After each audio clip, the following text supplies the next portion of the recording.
Hi, I'm Franklin Rabin. I play Gim Archer in the Oasis tribute band Supernova.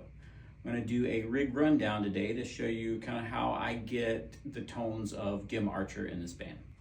99% of the time I'm going to be playing this guitar. It is a Gibson 1957 reissue, a special edition due to the finish.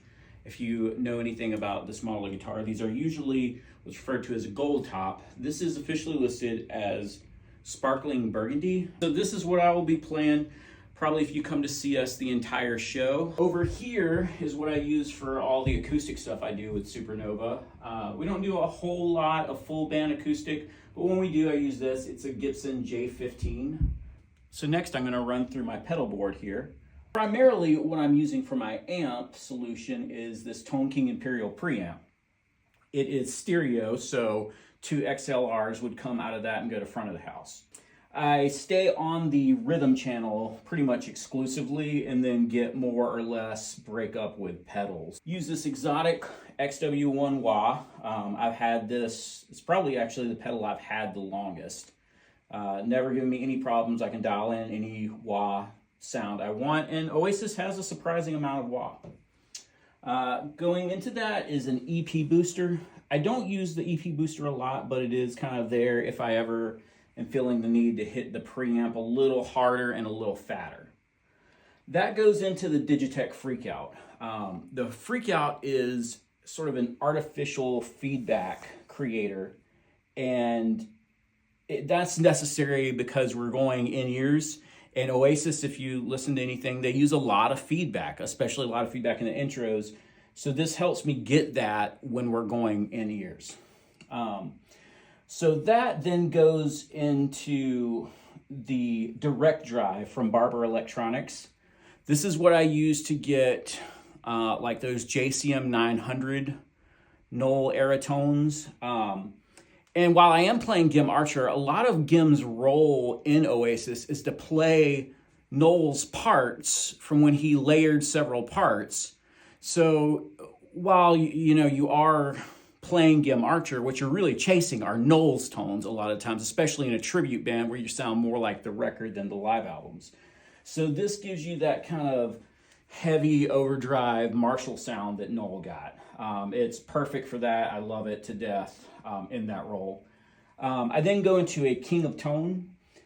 This is the overdrive side. I kind of use that for the medium gain.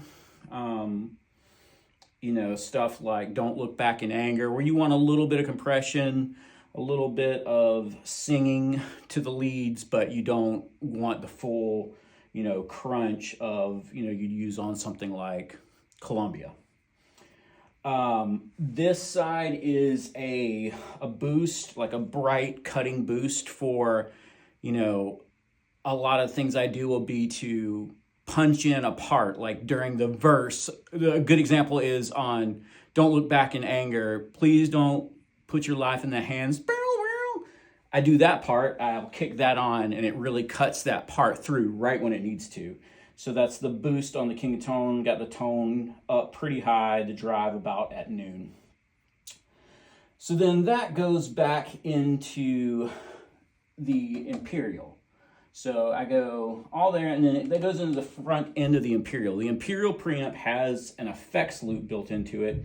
So in the effects loop, that runs into this DM101, which is my core delay sounds. I only have 2 presets on it. You can see the L and the S. L is for a longer delay, and S is for shorter, or sometimes I think of it as lead and slapback.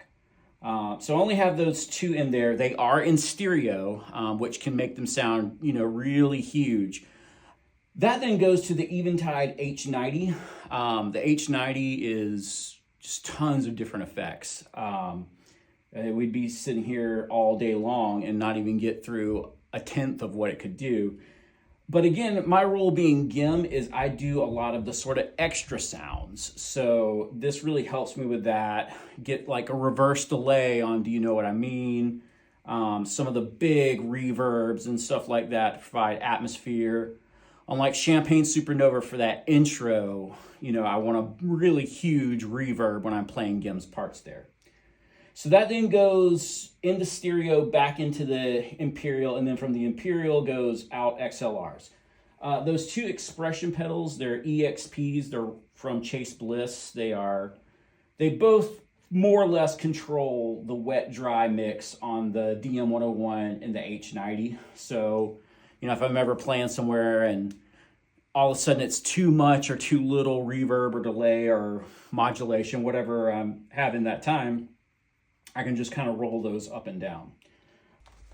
So that's pretty much my rig. Like I said, I use Elixir 10-46 OptiWebs for strings, and Dunlop Flow Tortex, the 0.73, the yellows.